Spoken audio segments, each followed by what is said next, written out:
apa kabar?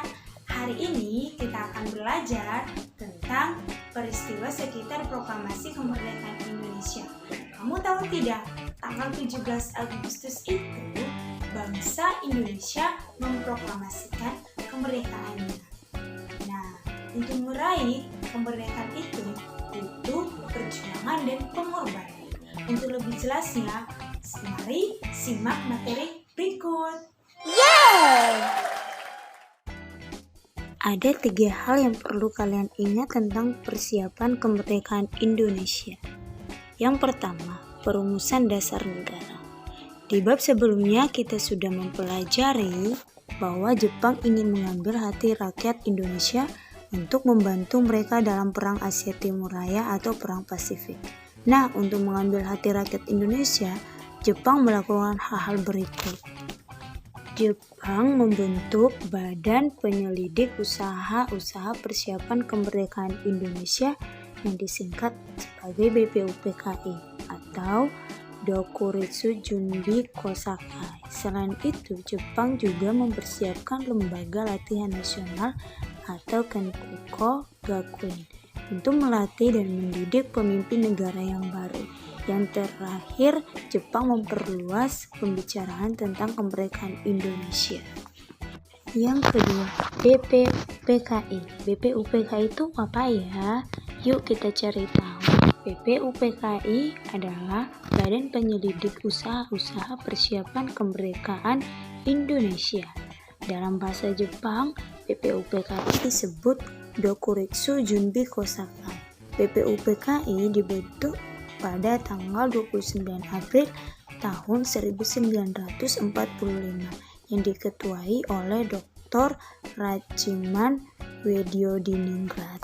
8 Mei 1945 sampai 1 Juni 1945 merupakan sidang pertama BPUPKI dan lahirnya Pancasila. Sidang pertama BPUPKI diadakan pada tanggal 28 Mei 1945 hingga 1 Juni 1945. Pada sidang ini, Soekarno membacakan pidatonya tentang dasar negara. Nah, pidato itulah yang menjadi asal mula Pancasila. Oleh karena itu, setiap tanggal 1 Juni diperingati hari lahirnya Pancasila. Sebelum sidang pertama selesai, dibentuklah panitia kecil yang bertugas untuk menampung saran, usul, pendapat dari seluruh anggota BPUPKI. Panitia ini disebut Panitia 9 yang diketuai oleh Insinyur Soekarno.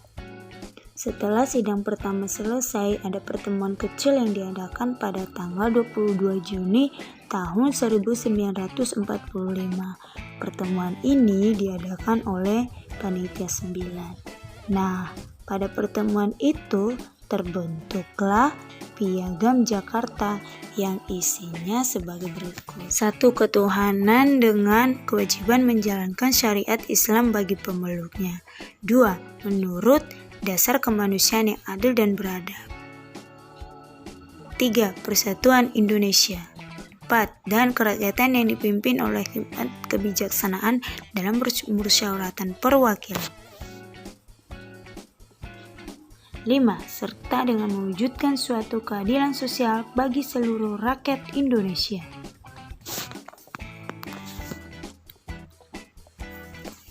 Sidang kedua BPUPKI dilaksanakan pada tanggal 10 sampai 17 Juli 1945. Pada sidang ini terciptalah Pernyataan Kemerdekaan Indonesia, Pembukaan Undang-Undang Dasar, Batang Tubuh Undang-Undang Dasar. Yang ketiga, PPKI. Wah, apalagi nih? Apa bedanya dengan BPUPKI? Yuk kita cari tahu.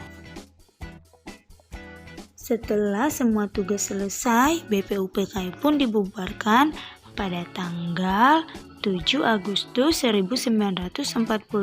Sebagai gantinya dibentuklah PPKI, yang artinya Panitia Persiapan Kemerdekaan Indonesia. Dalam bahasa Jepang, PPKI disebut Dokuritsu Junbi Linkai.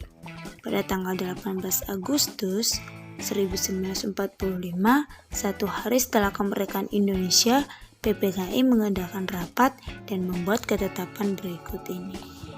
menetapkan Undang-Undang Dasar 1945 sebagai Undang-Undang Dasar Negara Kesatuan Republik Indonesia. Selanjutnya, Insinyur Soekarno dan Dr. Muhammad Hatta sebagai Presiden dan Wakil Presiden. Dan yang terakhir adalah pembentukan Komite Nasional Indonesia sebagai pembantu Presiden. Oke guys, sampai di sini materi kita untuk hari ini. Semoga kalian bisa mengerti dan memahami